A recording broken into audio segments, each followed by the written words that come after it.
That's what he's supposed to do. It's time. Father in heaven, we come this morning just thanking you, Father, for the grace and mercy that you bestowed upon us. Father, we ask that you will keep on keeping on, Father, with all that you do. We're not even going to ask for anything specific this morning, Father, because we would always cut ourselves short. Because only you know that what we need and what we must have in order to survive.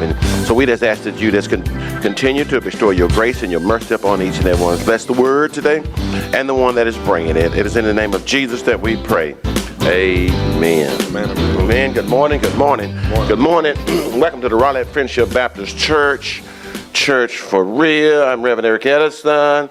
And here on my right, Reverend Antoine Smith. Good morning, sir. Good morning. How are you this morning? I'm good. You ought to be good, Rev. You know, I ain't seen you sweating this week. I'm used to seeing water falling off of you. How you doing this week? I'm doing all right. We had a week off on the pandemic, got a week off from the stadium. You ought to be rested and ready to go a whole nother year. Oh, no.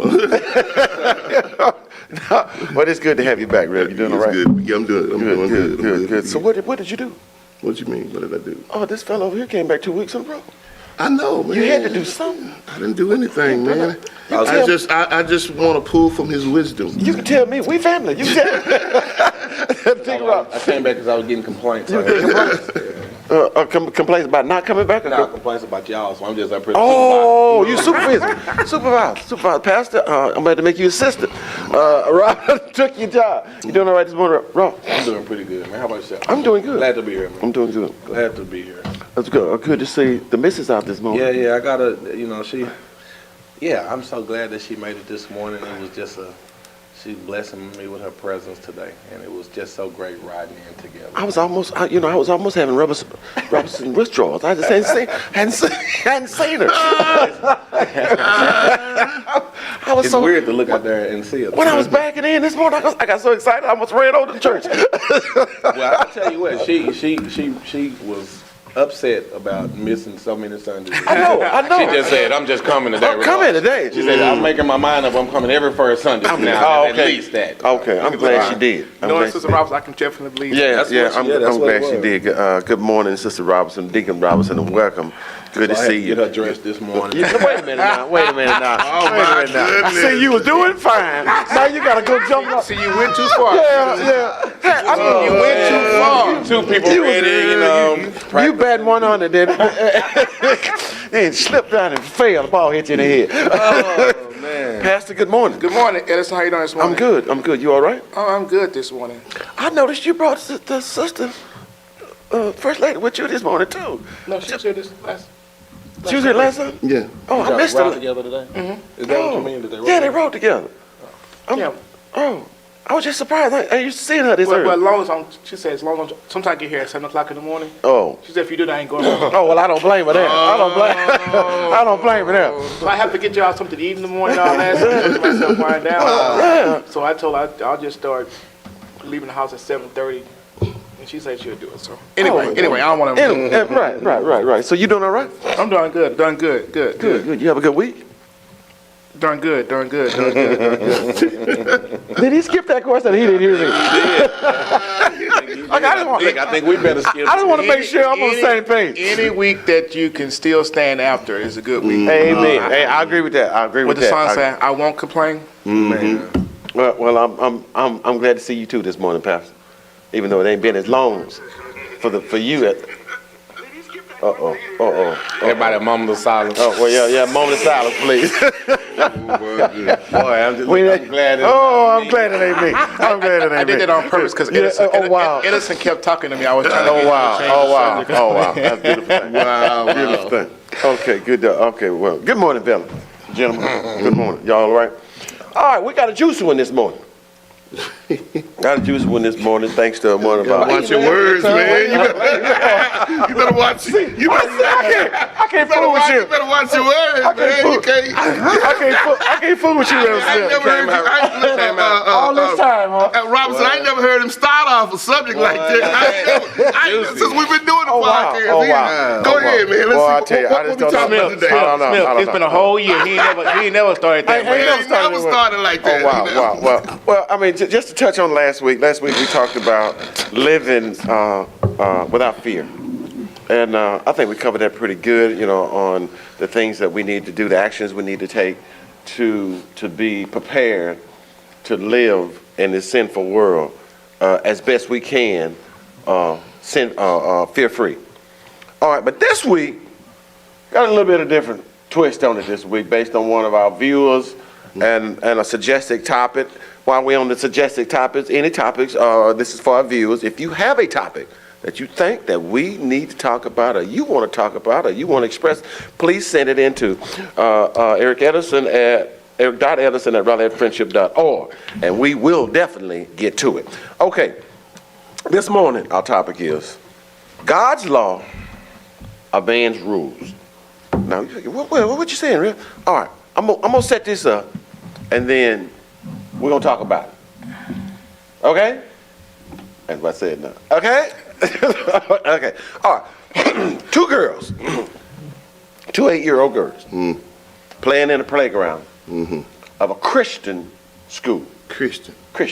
Of a Christian school. 2 8 years old. So that should put them what? Second, third grade? Yeah, probably. 6th grade, first, 6th grade, Maybe third. second, maybe third. All right. 2 8-year-old females playing in the playground of a Christian school. One of the little girls says to the other one, "I have a crush on you." The girl that received the message decided that she would tell her teacher about it. The teacher decided that she would tell the assistant principal about it. The assistant principal decided that he would have a conversation with the little girl that said it. After the principal speaks with the little girl, he decides that he should speak with the little girl's mother. After all of this takes place, the principal expels the little girl for telling the other girl that she had a crush on her. Now, this is where we are with this story. All right. So clarify, expel. Put her out of school. Right. Okay. Indefinite. Send her home. All right. Now, not on a 2-day or 3-day. Send her home. Tell her, and don't come back up in here. Okay. All right. Now, first question is, do you think the little girl that made the statement knew what she was talking about when she used the word crush? I gotta call y'all by name, or y'all just gonna start off? Start down there. All right, Rev Smith. You always start with me. I know. I'm gonna leave it up to them. We all know what a crush is. We all know what that is. And at that age, when we use the word crush, it's the idea of we want to be, I want to be your boyfriend, and I want you to be my girlfriend. That type of relationship. Okay. So there was no doubt in how she used the word, and it's just me defining the situations. That when she says that she says as a crush, and so I know as an adult we might say things when we use the word crush, not necessarily meaning what that is, but at that age, when I was in elementary, when I said crush on somebody, that's me liking that girl. So I take it from that standpoint, just from that level. If we just talk about the word crush, I'm not getting into anything else. That idea of that word. Did she understand that word? That's the question. Even if she didn't understand that, the little girl she said it to Might have.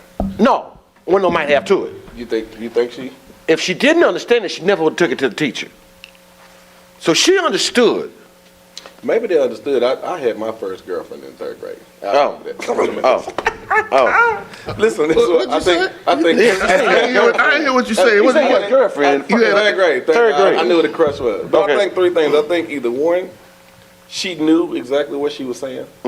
Or 2, she didn't really know what she was saying, but she'd heard other kids in the school say it before, and she was just repeating it. Or 3, she's seeing something of that nature at home. Okay. There's possibilities. You got several things going on. So you really wouldn't know unless you had more information about that conversation between the student and that principal or dean or whoever. Right. Because if I understand correctly, there was a conversation between the child and the assistant principal. Right. That took place. And I don't think we got the meat of that conversation other than they explained to her what it meant to use that type of language toward another person of the same sex. Or really of intersex. So I think you don't know unless you had that conversation what it really meant. But to move further to say that I believe when the assistant principal had the conversation with the parent, that's the whole thing. That's the big issue. Because when they asked the parent, about it, she condoned it. She said it was okay, and that's where the problem came in. That's what changed the whole deal of the subject. Because I think they looked at the child, and even if the child did have an understanding of that, I don't think they were about to make a recommendation at that point. They wanted to speak with the parent first, and once you spoke with the parent. And now here's a parent who knows that this is a Christian school, and to go so far as knowing that this school had a full drawn-out handbook that stated all of these different scenarios inside of it of what they didn't condone, what was unacceptable, and what type of disciplinary actions would come with it. Once the parent had said, "Hey, I don't," and I believe the exact words, but I don't have a problem with it. When the parent said that. That changed the whole dynamics of whatever the situation was. Absolutely. Yeah. In other words, they were probably willing to try to see maybe the little girl was confused. Right. But when I talked to the parent, now I know she's not confused. Both of y'all thinking the same way. Right. Okay. And you the parent, so you should be leading her and guiding her. So I think that's why he made that rash decision to put her out. Do you think it was a rash decision, though? Well, I mean, nowadays, man, when you're doing things like that, people have rights, and kids have rights. So sometimes when you make those decisions to expel people because of their sexual orientation, regardless of whether they were little, a lot of people can come back and sue you on that. Yeah. So you have to be careful how you handle situations. Yeah. It's day and time. You mentioned rights. Okay, that's why I made the topic what it is. God's law or man's rule. Well, and this is the legality of it. When you always got to cover yourself. So in your rules and regulation, the whole conduct of the child, you realize the parent signs that and commits to that. So your rules to come back into actually sue is no longer there because you understood what the rules were and you signed in the beginning. And so in the beginning, and when it comes to Christian thing, there's a whole laid out program for that. So even if she came back and tried to sue, she couldn't do it because you signed that document and said. So I'm saying in this case here. I'm saying. But you're right. There are a lot of. I mean, our society is changing. Stuff has been held up by the courts and the highest court. So yeah, they're now giving some rights to people who never had rights before. But in this case, even when this is why people can't get mad if it's something written down that said the idea. Let me give you an example. The first time somebody sued because they got some hot coffee from McDonald's. So now they put that on the containment. What is it? The items are hot or something like that. It's on there. So therefore, you can know it's hot. It's hot. So now, if you burn yourself now, no, you can't. And you realize that was McDonald's, but everybody else says, okay, we're not gonna fall for the same thing. Right. So they start putting it. Even at the 7-Eleven, it says it. So once it's written down, you no longer have the authority to go and actually do punitive stuff. So that's all I was saying. But you're right. My thing about that is that sometimes people sue not just to win, but to make a statement and a point. To get the media coverage, to get that thing going like that. Because sometimes it's not whether you win or lose. They do things for publicity, so that they can say, okay, well, you should have let this little girl be who she was. She just, she didn't, that's in her. That's who she is. God, I'm just saying, I'm just saying that's the way people do it. Well, that's the big movement for that group. It's been that tug on the hearts of people. So that even people who should be fundamentally against that now are with that because they say, there are some Christians whose beliefs are this, but when it comes to that, oh no, they can. How can that be the same? So you're right. The whole publicity point is that, and so you had a lot of people coming out and says, well, I graduated from there, and as soon as I graduated, I announced that I came out. Which makes my point that it's not a rash decision because now you're in a different time. 10, 15 years ago, they probably could have handled that differently, furthered the conversation, brought it behind closed doors. But now you're in this right now society, like the country singer the other day who used the N-word and immediately. Done. I mean, the next day. Who was that? The next day. Country singer? Yeah. I didn't know you The used next that. day. So now you're talking about a situation in the school where if this situation gets out to other parents, who, and all it takes is one of them to disagree with it, you got an entirely different situation on your hands. So now the school is forced to pick a side publicly, to say this is what we stand for, this is what we're about, and these are all written out in our rules and regulations, and so we just can't tolerate it. And maybe on the inside, behind closed doors, that wasn't the true feeling. They might have wanted to do some extra teaching, some stuff to the side, yada yada. But now, these days, you have to act fast. That's where you are. Because watch this, and I agree with you, Rob. So I think the initial thought was, okay, let's bring the parent in. Let's sit down and we have these classes. And the parent says, I don't just so no matter what I teach at school, the reinforcers at home. So therefore, it's not gonna make a difference. So let me do this now. Let me go ahead and just end this now, because the idea is that you want to be able to teach. But man, why should I teach something that I can teach you that ABC is this, but you go home and they teach you something totally different?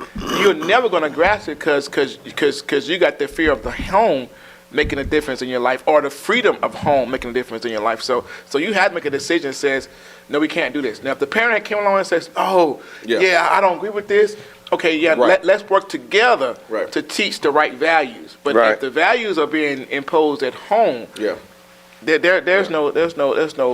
Parent pick a bad time to make a stand. Let's cover what Elijah says. Elijah said, was the parent condoning the child's behavior, or was she really just loving her child for who she is? Doesn't really matter, does it? No, It doesn't matter. It doesn't, because I mean, publicly, she in that statement, she condoned the behavior, regardless of what she felt on the inside. And again, this is where we are. You have to really be careful with what you say and where you say it. You have to pick and choose your battles, because things could get costly. And this situation ended with not only a little girl getting kicked out of the school, but her brother got kicked out as well, and he wasn't even in the situation. And he got kicked out just based on the fact that they live in the same household. Do you think it was right to put the brother out when he had nothing to do with it? I think it was based on the family value. Because the parent said she felt that way. Right.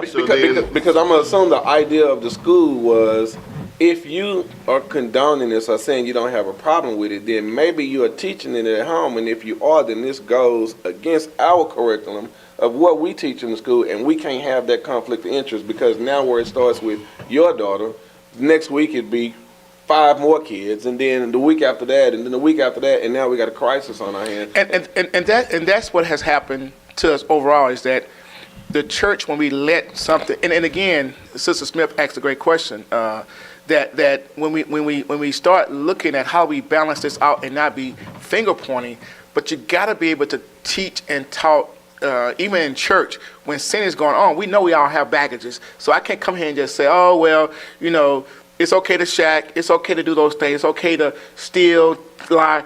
But if we start saying things are okay, we got to continue to push against it.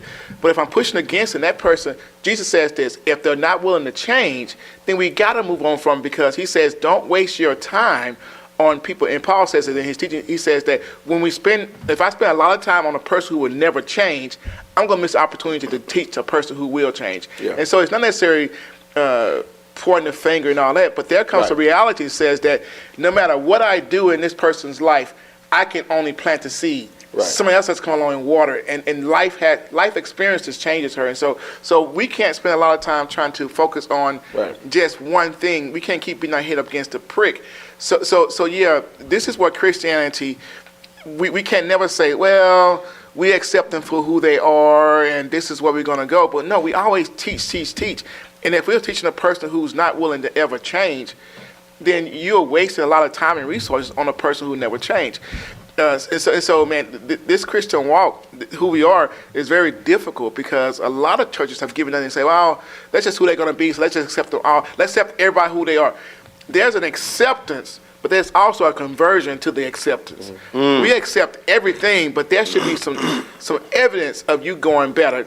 Like you said, Smith, we should sin less, not because we become sinless, but we shouldn't be continuing doing all the same stuff all over again, keep doing it. And so, yeah, at some point, they made a determination that says, all right, for the greater good of the school, we got to move on. Yeah. And that's what people have to make sure that you don't get. You have to be careful and not let your emotions run too heavy with this, because that's what I see the comments blowing up, and Mike is saying, "Hey man, but the country singles canceled, but its sales went up 300, and was it condoning if you're doing this or not that." I don't think any of that is the point in the situation. It's just like your job. You only gonna do so much when you go to your job, no matter what you believe in, unless you get to a point where you're taking a super stance. These folk were in a particular predicament that forced them to have to make a decision based on where we are today in society and the current events that are taking place. That's all that was. I'm sure that the record labels didn't want to drop the country singer, but because of the backlash that they probably would have received from other folks, and it wouldn't make such a big impact on that label. The same as this school. You would have had to, this is one parent, and you have to pick and choose which one are you going to tackle, because this is one parent in a situation, and I'm not saying that there won't be others, but have they just leaned toward the parent and said, all right, well, we're just going to let this slide and go under the rug and we'll keep going. And as soon as that word gets out, the credibility of the school is shot, and then they go into it goes into a different element of a ton of now parents coming out, whom you just said a minute ago, some people just want to stir up stuff just because. And now the attention is on the school in a way that it's not really what they want to deal with at the time. Because now look at one decision. The way to just let it go by does this. It gets the parents who are Christian bound, Christian focused, Christian, I want my child this, upset. But watch this. Now you're letting a whole nother set of people says that, oh, we would never came here because of this, but now you got that. Now you got to let us in. And so really the decision. So what I'm hearing here is that it wasn't about whether the assistant principal made a good or bad choice. He made the only choice that was available to him. Listen.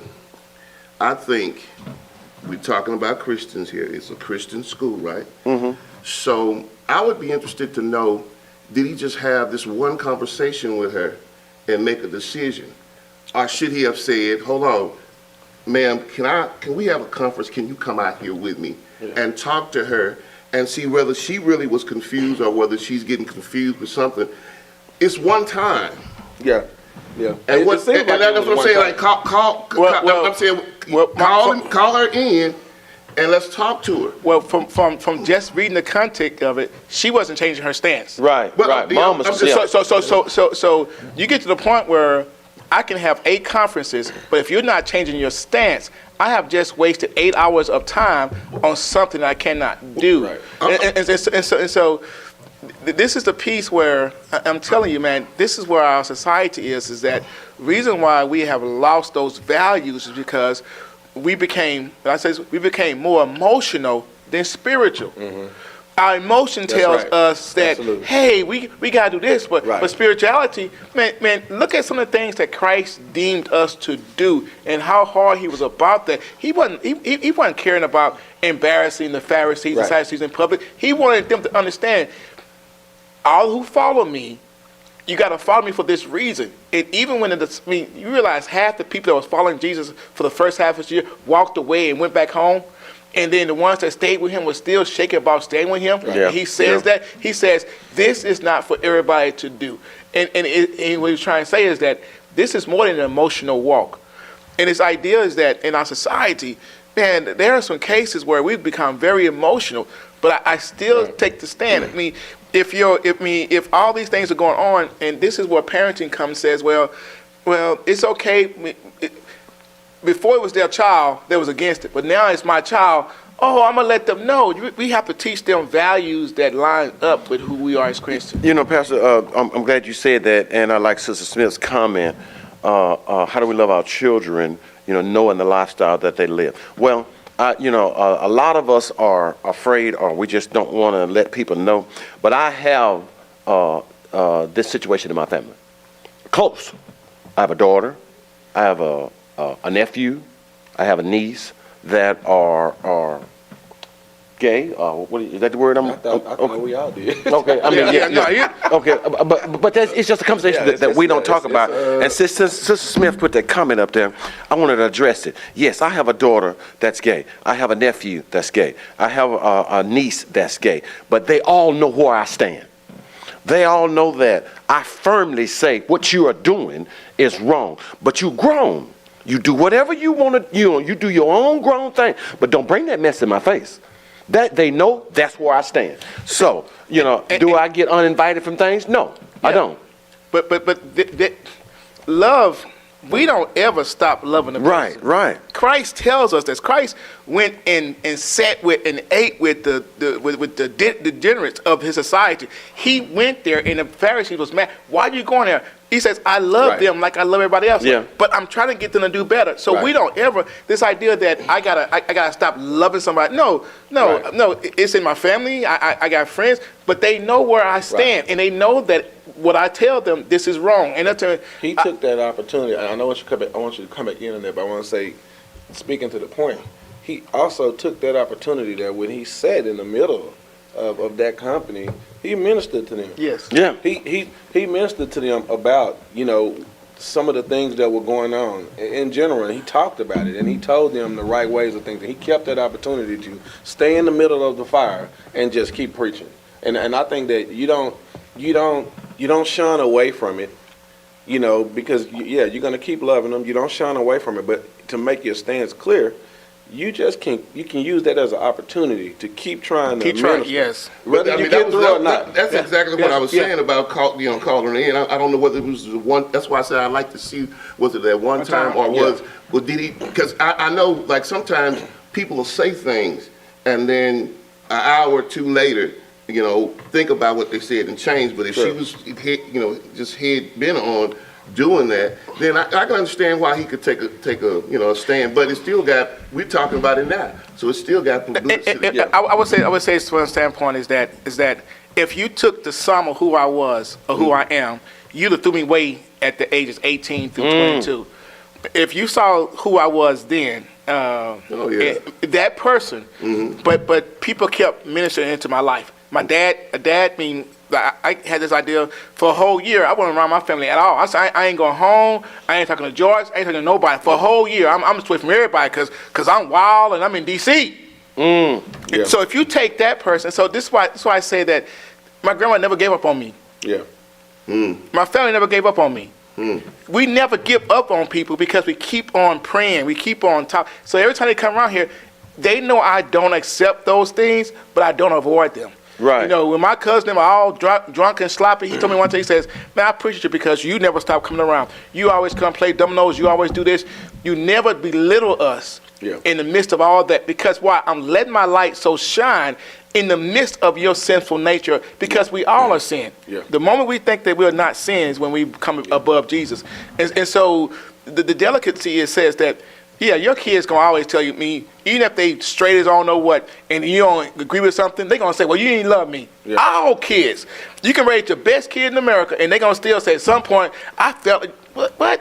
Yeah. What? Who you think worked and broke that back? What? Yeah. All kids for a moment say that. I got 3 of them. Yeah. Elijah makes he asks a question. He says, I guess the confusion is, do you force a change or do you just continue to let them do them? I don't think you could ever force a change. Because I think that the only thing you do is push a person away. That's how you do, get discluded from this, that, and the third, whatever. And you don't have the ability to force a change on a person, but you can always keep your stance. You have to. You can always stay with what you believe, and I think at the end of that, when you're in situations like this, like I say, we all have them. When you're in situations like this, you have to continue to pray for that person.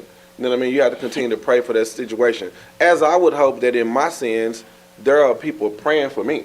You know what I mean? I mean, you have these situations because you're gonna always have what we talked about before. The challenges come up. If you go and tell your daughter or something, you start beating them down about how this is a sin, this gay life, this homosexuality, this, that, and the third. You know, the people today now they find your weak spot and they throw it right back at you. Well, you do this, you do that, so that's a sin. And better not you're start such a Christian. The Bible says no sin is greater than the other. So how you condemn me? And you have to be very careful how you approach folks with that.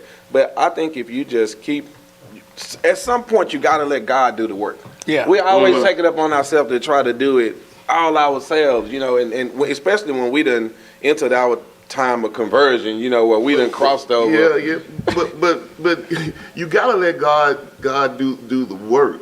But just like people didn't give up on you, right? You can't give up on them. Yeah. Because I think Sister Bowman had made a statement. You never know who God is going to use. Right.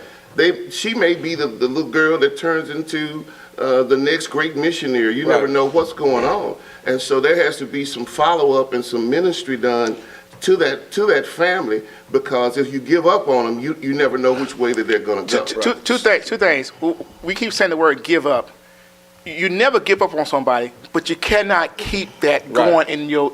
So let's be frank here. Let's talk about church. All right. Now we preach against all kinds of sin. We try to continue to do that. But then if you have an influx of these people who are going against your doctrine, keeps coming into the church and it keeps going against you, you gotta say, okay, if you come here, you gotta have some change in your life. And so it's not giving up on them, but I also gotta be able to do these things. Let me put a point here. Homosexual just didn't start here. No, you realize Christ was walking with and around people who was right. Absolutely. Bestiality, all that stuff was there. Men laying with men and women laying with raping men.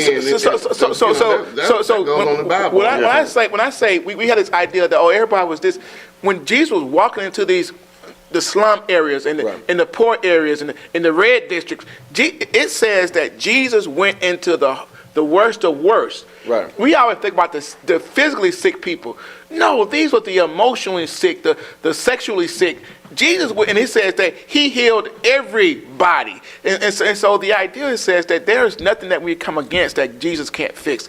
The problem is we have made it, and I hate to say this, we had made it easy for them to keep that lifestyle going because we made it okay to do that. And so it's almost like now the church is a hypocrite for even saying something that would hurt somebody's feeling.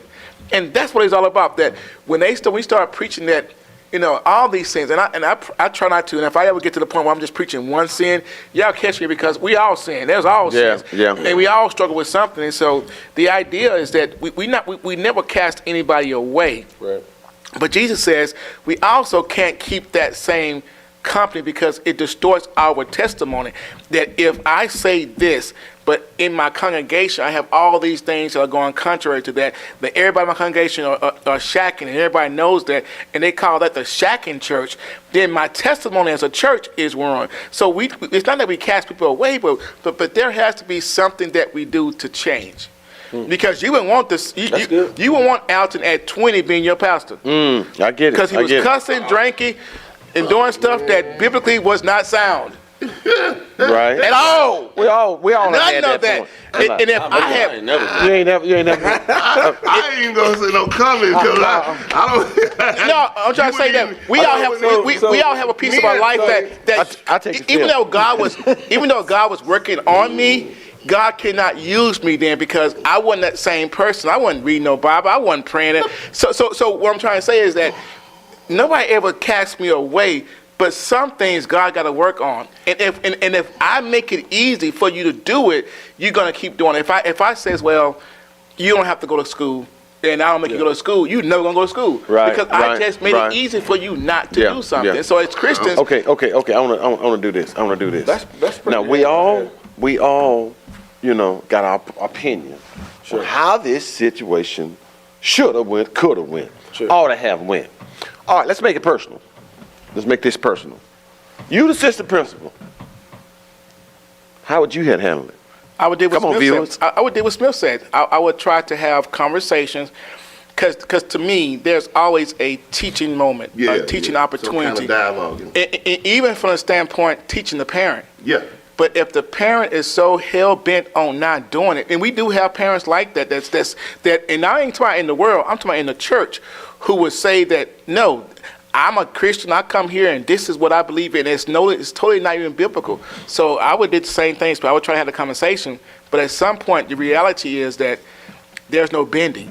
I think I would have did exactly what took place in this scenario. And I say that because when you're reading the story, you're never going to get the full story. Right. And so I'm going to just put myself in the room and assume that there was a very intense, thorough conversation going on between the AP and the parent. And I say that because to kick 2 students out, was this a tuition-based school? You know, I mean, it's private, yeah. It was private school, so it had to be. So now you're talking about I'm about to be losing money, you know, and I got a lot to, you know, this is not anything I just jump up and do and it doesn't have any recourse. You know what I mean? So okay, you got a decision to make. So I'm just gonna assume that there was an extensive conversation going on between the principal and the parent. And I can probably tell you that the way that was written up, those comments came from the parent to the media, not from the school. You know what I mean? So there are so many pieces missing. So if it's me thinking that they had this conversation and they talked about it in depth, then yeah, I think that they came to the conclusion that they had to in order for the school to. But I'm not going to make an assumption and stuff. What I'm going to say is, I'm not making an assumption. I'm just saying what should have taken place, and I'm hoping that they did do that because.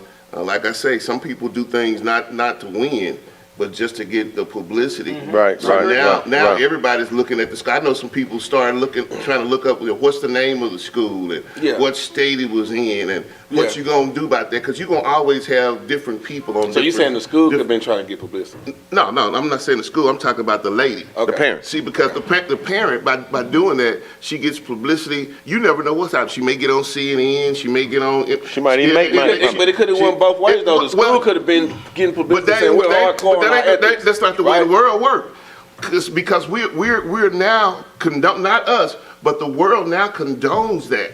Yeah.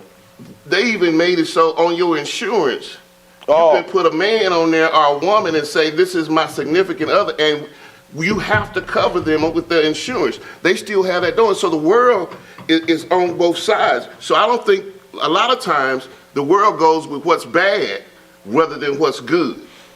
Anything that's bad, it gets total publicity.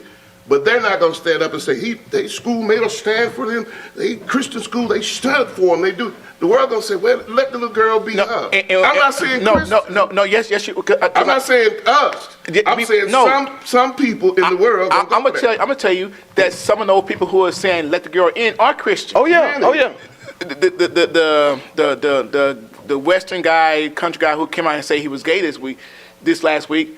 Some Christian country singers agreed that he's okay to do that. Condoned it. Yes. So the idea is that, and that's just not them, but this whole denominations who agree that it's okay to be gay, we will come marry you. The Presbyterians have come out and said. So what I'm trying to say is that it's not just the world; it is the actual culture, and within that culture. So I read something that says that the church has now stopped, not just now, but the last 50 years, the church has stopped influencing the society or culture. Now culture is dictating to the church what it will do and say. And so because we agree with those things. And so Amelia, Okay. I think there's no more perfect place than for me to read this. I got this. Go ahead and I'll read some of these. Okay, I got this from the King James New Testament commentary. Okay. Homosexuality is serious. Activities, unrepented sins includes those activities involving in same-sex relationships, will not enter God's kingdom. Paul urges us not to be deceived on this point. He assumes there will be those who deny this teaching and argue that some forms of homosexual conduct are acceptable to God. But Paul is clear, homosexuals will not enter God's kingdom.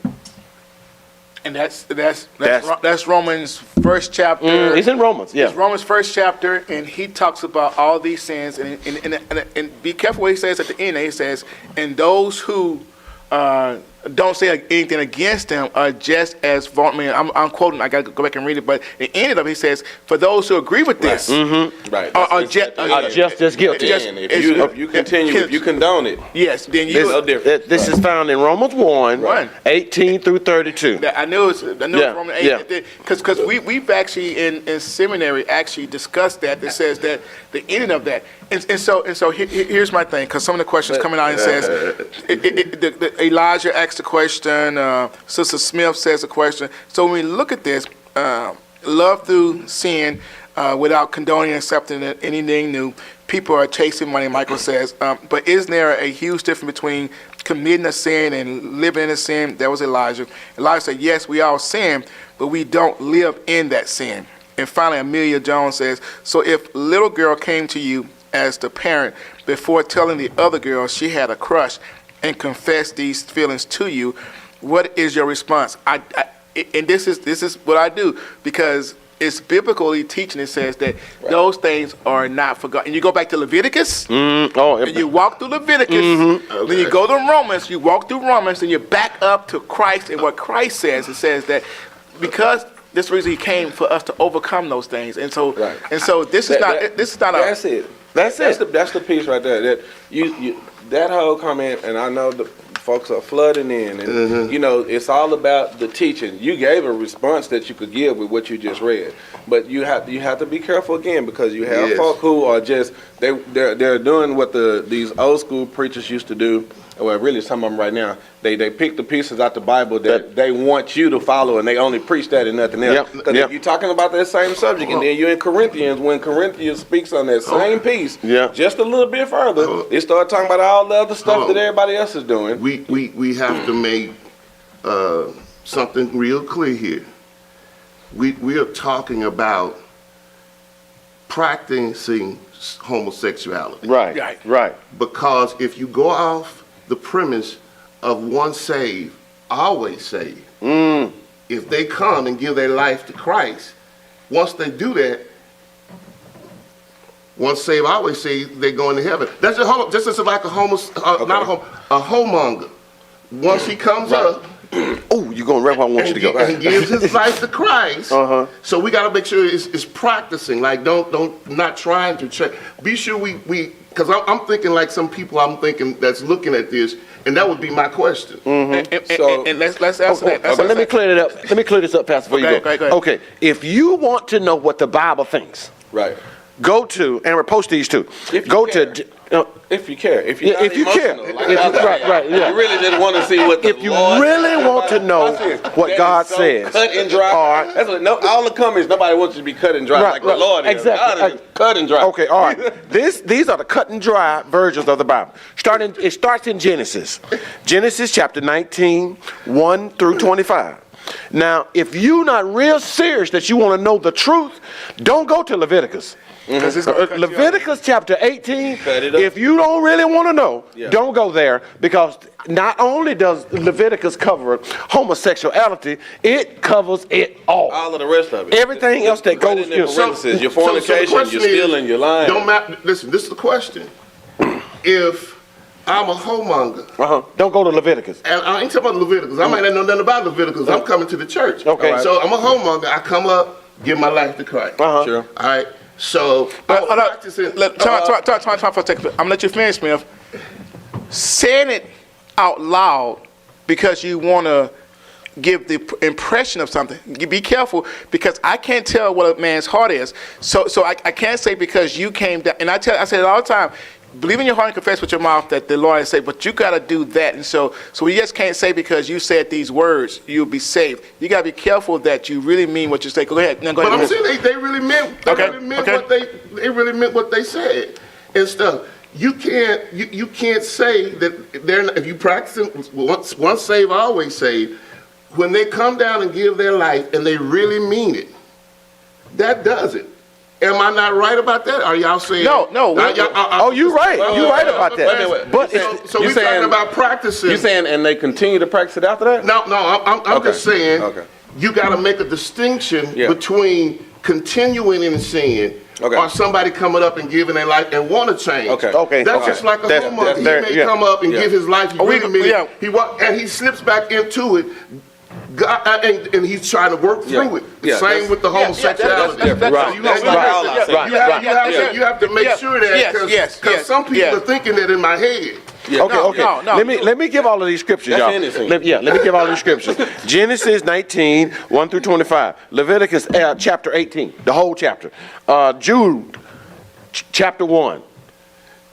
Ain't but one. Everyone just Jude, verse 7. Romans 1, 18 through 32. And, of course, 1 Corinthians chapter 6, 9, and 10. If you really want to know what the Bible thinks about not only homosexuality, but sexual We impurities. still got time. Yeah, we got time. We got time.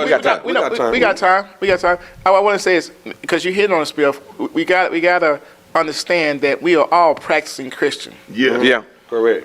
And when I say practicing Christian, it says that we all have our flaws and stumbles and blocks. But we try not to live in those things. We try to repent and overcome those things.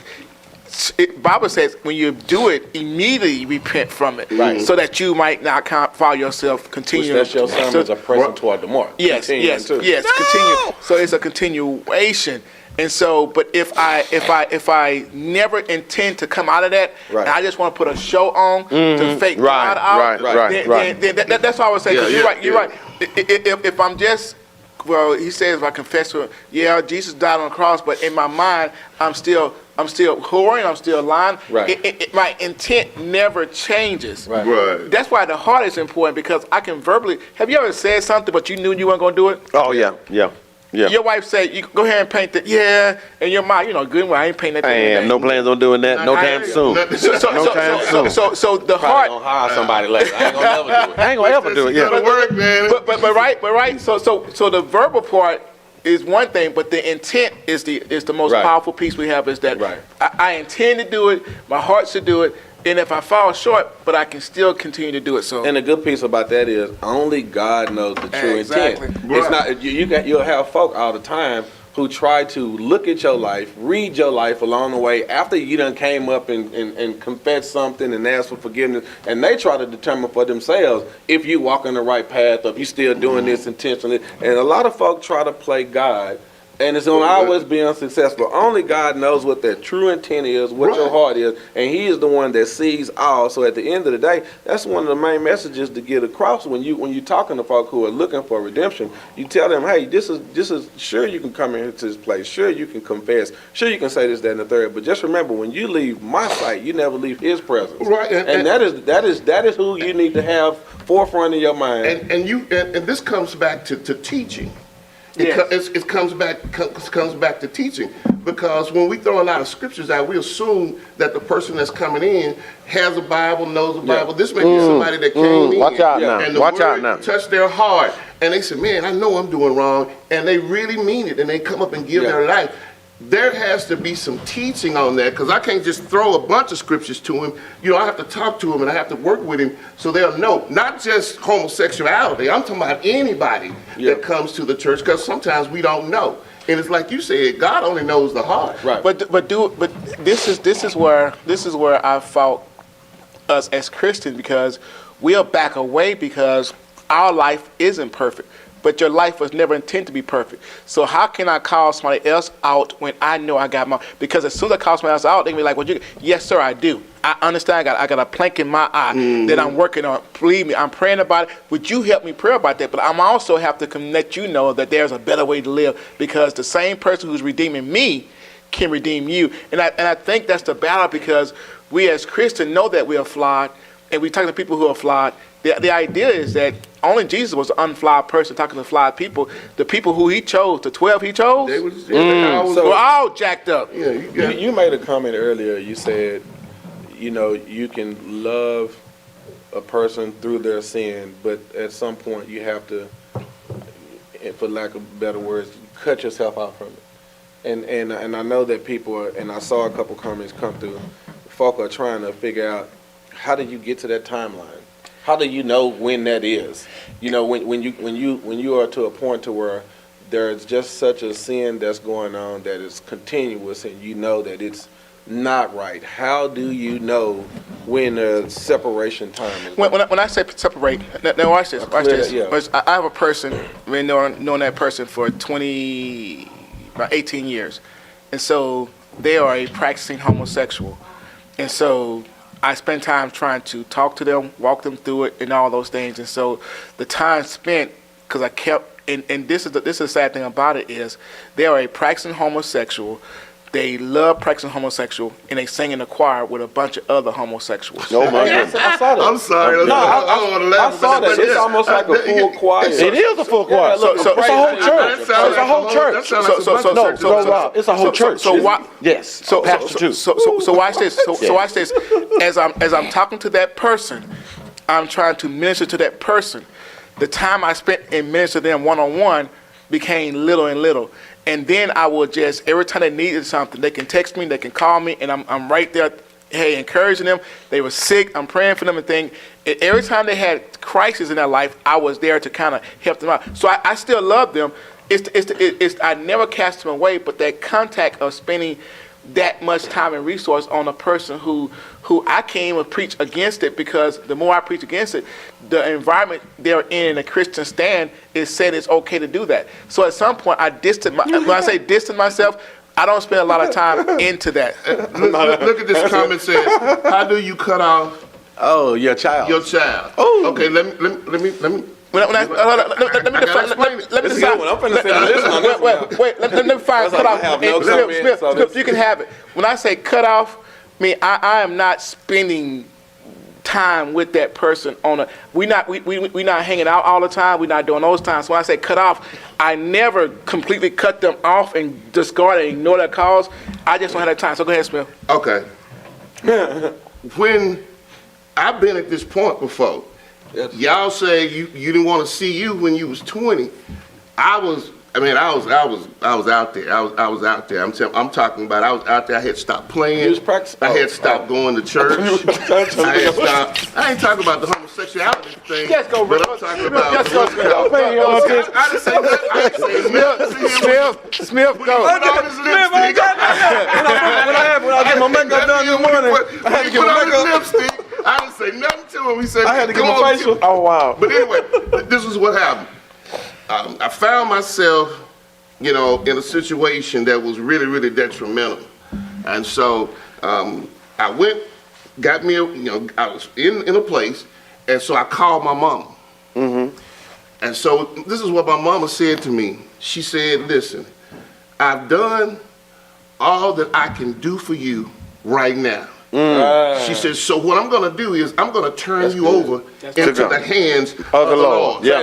That's good. And then she said, okay, listen, don't call me if you ain't planning on doing right. And she cut me off.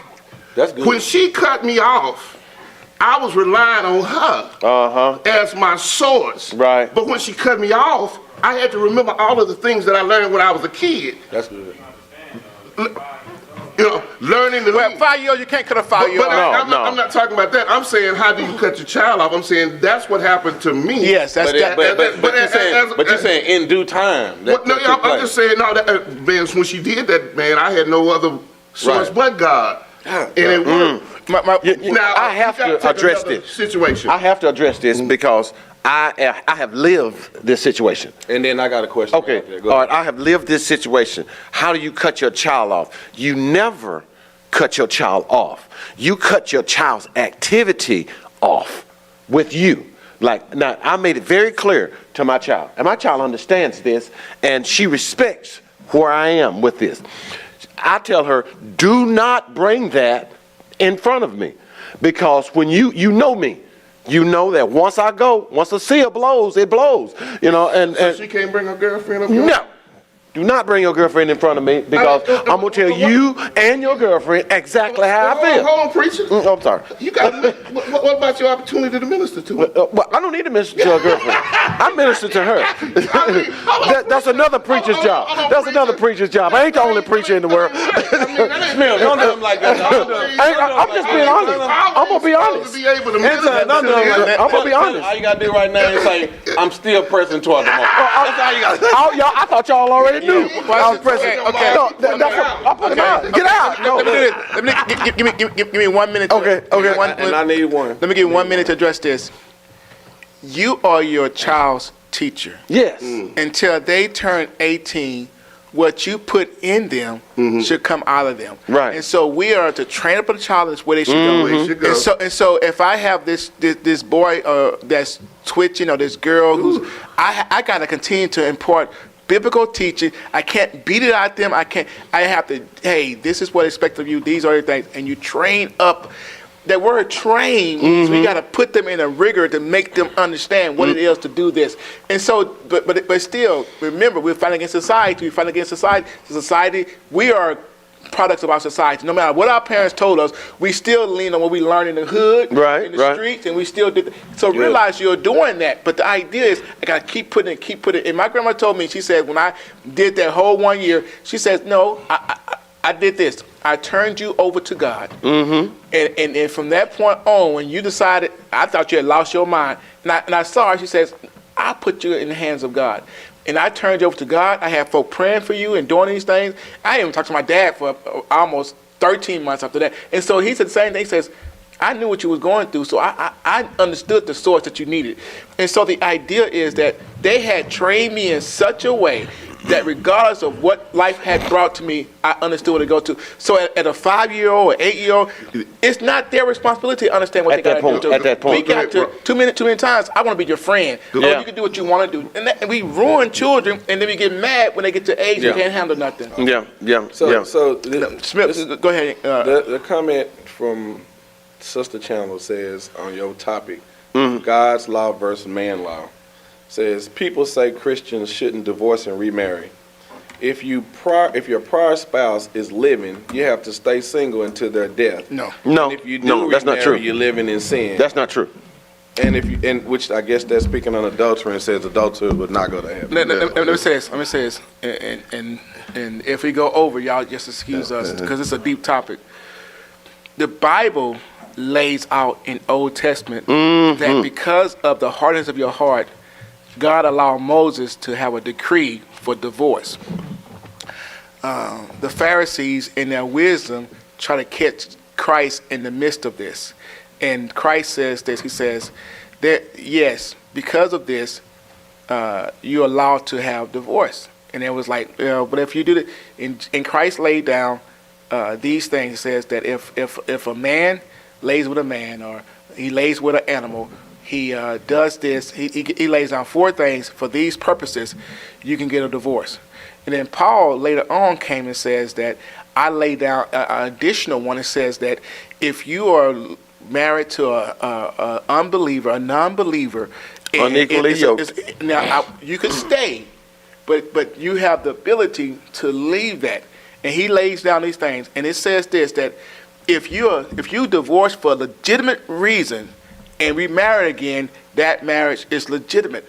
But if you get divorced for non-legitimate reasons, then you're not. And he lays down the 5 reasons to do that. So then if you remarry, the Bible says if you remarry, then you're not sinning. Let me ask this question. Come on, Bruce. I just want to ask this question on the subject. Do you believe that homosexuality is taught, learned, or do you believe people are born homosexual? I believe it's both. I believe it's both. I believe there are people that are born, and then I believe that there are people that are trained. So if y'all say that, then God's a hypocrite. Right. Because he destroyed 2 cities. He destroyed over 600,000 people because of homosexual. So if you are born that way, then God's a hypocrite. Well, no, and the reason that I say that is because this wouldn't be the first time that God turned man over to his reprobated mind. But what they say? And that's just a product of it. No, it's our sinful desire. We're all born to have this idea to desire something. Yeah. And he says, do not, so if that's the case, then a person who is born who want to make love to a dog.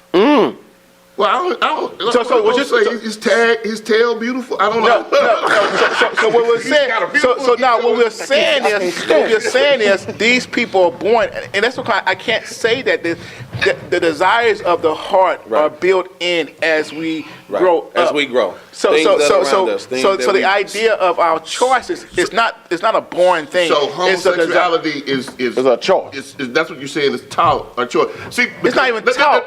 I think it's a choice. This is the way I come up. When you say it's a choice, some of this stuff happens because some of these parents, maybe I wanted a girl, but I got a boy.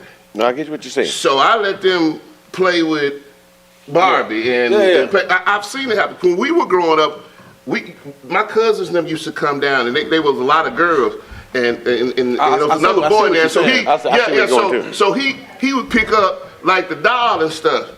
And they said, boy, put that doll down. You don't play with those dolls. But sometimes they let them do that. But they mama shoes. But it still comes back to choice. Still a choice. That's just the parent choice. I'm going back to what he was saying earlier, that when the kid is of a certain age. What I'm saying is the parents are the ones who are actually feeding these kids the choices. Sometimes. Sometimes, but I'm just saying, like, because you don't even get because what about the one who doesn't convert until they go to college? Right. You got several things happening. But I'm talking about kids here. I'm talking about kids as a learning situation.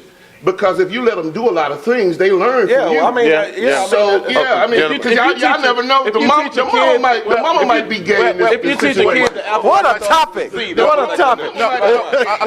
Okay, watch this. But now because it's so prevalent on TV, you see that says, well, it's okay for me to like girls, or if I'm a girl, because I see it around me. This famous. But homosexuality was long before TV and cable. But look here, I'm just saying now we see it so. Yeah, but that the Bible said, but that was the perversion of the mind. Yeah. That's what brought that about. That again was the desires and the perversion of the mind. So after Joshua died, it says that every man did what they thought was right in their own mind. Now you start talking about the private. And that's when God just let them go over to that. Say, okay, this is what you want to do. But wouldn't that be a product, when it falls to your children, wouldn't that be a product of your reprobated mind? But you wasn't born like that, though. Okay. You wasn't born like that. Which was the initial question. Well, so the initial question, way back to Sister Chandler's question, it says that there are legitimate reasons why to get a divorce, and as long as those legitimate reasons are valid, then you remarrying is not adultery. That's signed off by Jesus himself, as well as Paul in his teaching to Corinthians. So a lot of people will tell you that you commit adultery. No, if you were married and your husband or wife was a homemonger and you got divorced for that reason, then you're fine. If you were married to a person who, no matter what you tried, he kept going against what the Lord said and all that, and you clear with your heart that says that, then Paul says, then you don't have to be equally yoked with somebody. You're justified to get divorced and remarry again. But again, the key word there, now watch this.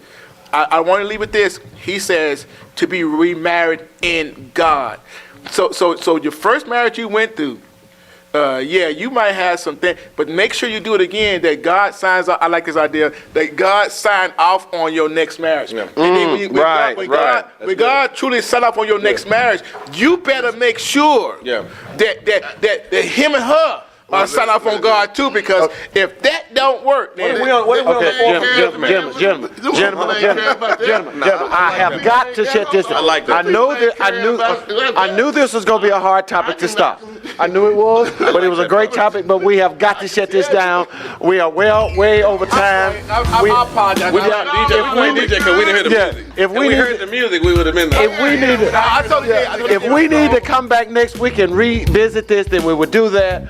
But oh my God, great topic. Yeah, great. Great topic. Hey, can y'all save that chat for next week? Okay,